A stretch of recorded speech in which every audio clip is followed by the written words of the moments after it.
मामले में जानकारी देते हुए गृह मंत्री डॉक्टर नरोत्तम मिश्रा ने कहा कि 24 घंटे में कोरोना के 6 नए मामले सामने आए हैं। 13 लोग ठीक होकर घर वापस लौटे हैं। इसके साथ ही 102 एक्टिव केसों की संख्या है। रिकवरी रेट के बारे में जानकारी देते हुए उन्होंने कहा कि रिकवरी रेट 98.2 है और 54,000 संक्रमितों के सैंपल लिए गए हैं। किसान आंदोलन पर बोलते हुए उन्होंने कहा कि जो मगरमच्छ के आंसू बहा रहे हैं, जिसे काला कानून बता रहे हैं, आज तक ये नहीं बता पाए कि इस कानून में काला क्या है। आंदोलन नहीं, यह सीट है। आंदोलन चलते हुए 8-10 महीने हो गए हैं, लेकिन किसानों को कोई नुकसान नहीं हुआ। हिट एंड रन के बढ़ते मामलों पर कठोर कार्रवाई किए जाने की भी उन्होंने बात कही। देखिए, लोकायुक्त जी ने एक रिपोर्ट जो है राज्य दशहरे के मंच से भोपाल सांसद साध्वी प्रज्ञा सिंह ठाकुर द्वारा दिए गए विवादित बयान के बाद से मध्य प्रदेश की राजनीति में बवाल मचा हुआ है। कांग्रेस लगातार साध्वी प्रज्ञा सिंह ठाकुर के बयान की निंदा करते हुए उनके खिलाफ प्रदर्शन कर रही है। मंगलवार को प्रदेश कांग्रेस कार्यालय के सामने महिला कांग्रेस द्वारा नर्मदा परिक्रमा वासियों की मौजूदगी में साध्वी प्रज्ञा सिंह ठाकुर के चित्र पर मां नर्मदा के जल से शुद्धिकरण किया गया।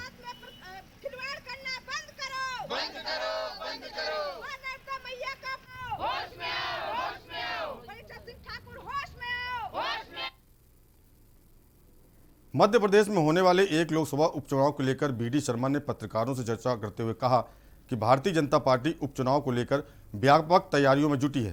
प्रधानमंत्री और मुख्यमंत्री की गरीब कल्याण की योजनाओं को व्यापक समर्थन जिस प्रकार से मिल रहा है, भारतीय जनता पार्टी के संगठन की मजबूती के आधार पर हम यह कह सकते हैं कि भारतीय जनता पार्टी के कार्यकर्ता उत्साह और व्यापक समर्थन के प्रचार के साथ चुनावी मैदान में उतरे हैं।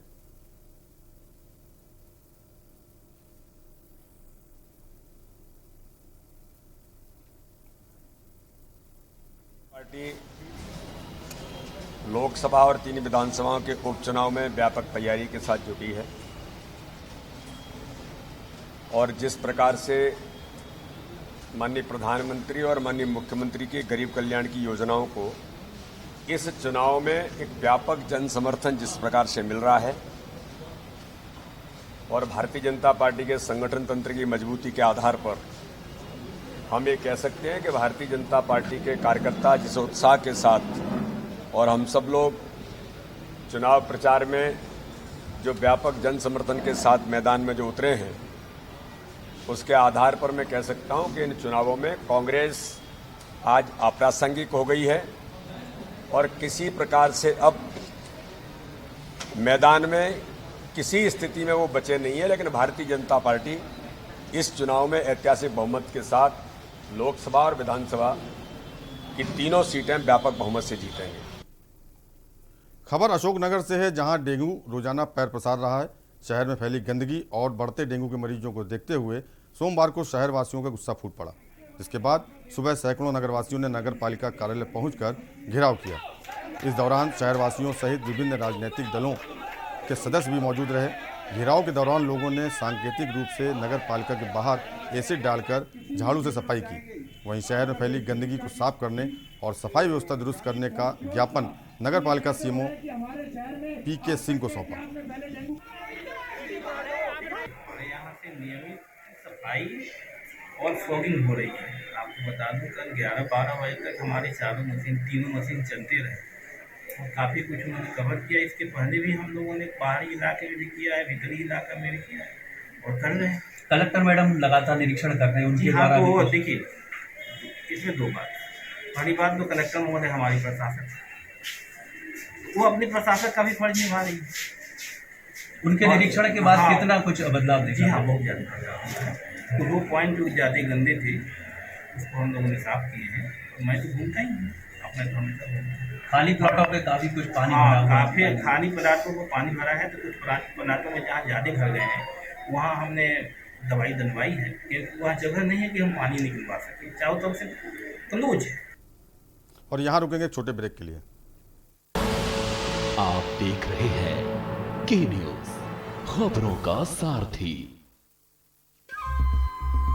सुपुत्र मेडिटेशन गुरु बेहद नेक और पिताश्री थोड़े रंगीले, थोड़े दिल फेंक। दोनों के अलग हैं रंग, पर दोनों का एक अनोखा स्वाद। कमला पसंद, अनोखा स्वाद। राज्य में खेल प्रतिभाओं की खोज एवं खिलाड़ियों को प्रोत्साहित करने, उन्हें अंतर्राष्ट्रीय स्तर की सुविधाएं व प्रशिक्षण दिलाए जाने के उद्देश्य से उत्तराखंड सरकार द्वारा रायपुर स्पोर्ट्स कॉलेज को अंतर्राष्ट्रीय खेल विश्वविद्यालय के रूप में विकसित किए जाने का निर्णय लिया गया है। इस विश्वविद्यालय को अंतर्राष्ट्रीय स्तर की आधुनिक सुविधाएं व इंफ्रास्ट्रक्चर उपलब्ध कराया जाएगा ताकि सुविधाओं के अभाव में कोई खेल प्रतिभा दबी न रह जाए।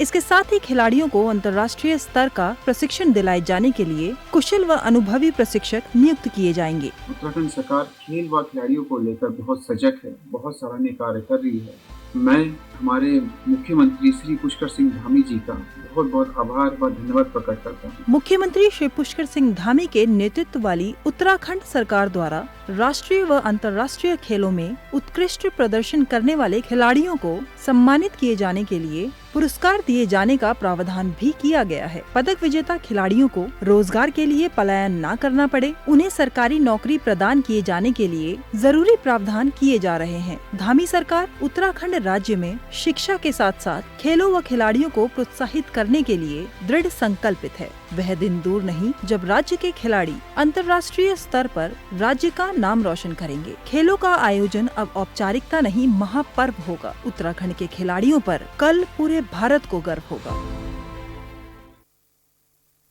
और खुशबू में झूम के भाई लेके आए गोल्डी मसाले, खुशबू और स्वाद ऐसा तो रिश्तों में गुस्सा कैसा। दस हफ्ते 10 बजे 10 मिनट दस हफ्ते 10 बजे 10 मिनट डेंगू हट 10 हफ्ते 10 बजे 10 मिनट दिल्ली से हट। इस बार भी पानी जमा न होने देंगे। होगा तो उड़ेल देंगे, बदल देंगे, तेल डाल देंगे। Know if no but. 10 हफ्ते 10 बजे 10 मिनट डेंगू हट 10 हफ्ते 10 बजे 10 मिनट दिल्ली से हट। चल हट परे हट चल हट और डेंगू दिल्ली से हट। इस बार भी डेंगू को हराना है। 10 हफ्ते 10 बजे 10 मिनट फिर से अपनाना है। हर रविवार डेंगू पर वार। 10 हफ्ते 10 बजे 10 मिनट डेंगू हट 10 हफ्ते 10 बजे 10 मिनट दिल्ली से हट। आप देख रहे हैं के न्यूज, खबरों का सारथी। खबर अशोकनगर से, जहां कलेक्टर ने पैदल चलकर शहर की सड़कों पर साफ सफाई व्यवस्था देखी। इस दौरान उन्हें कोलुआ रोड पर दोनों साइड में बड़ी मात्रा में कबाड़ और गंदगी मिली, जिसके बाद उसे रोड से हटवाने के निर्देश एसडीएम और नगर पालिका सीएमओ को दिए। आपको बता दें कि शहर में फैलती बीमारियों से परेशान नगरवासियों ने विरोध प्रदर्शन कर ज्ञापन सौंपा था। इसके बाद कलेक्टर उमा माहेश्वरी ने शहर की साफ सफाई व्यवस्था का जायजा लिया। इस दौरान उन्हें कई जगह गंदगी मिली, जिसके बाद उन्होंने साफ सफाई करने के अधिकारियों को निर्देश दिए।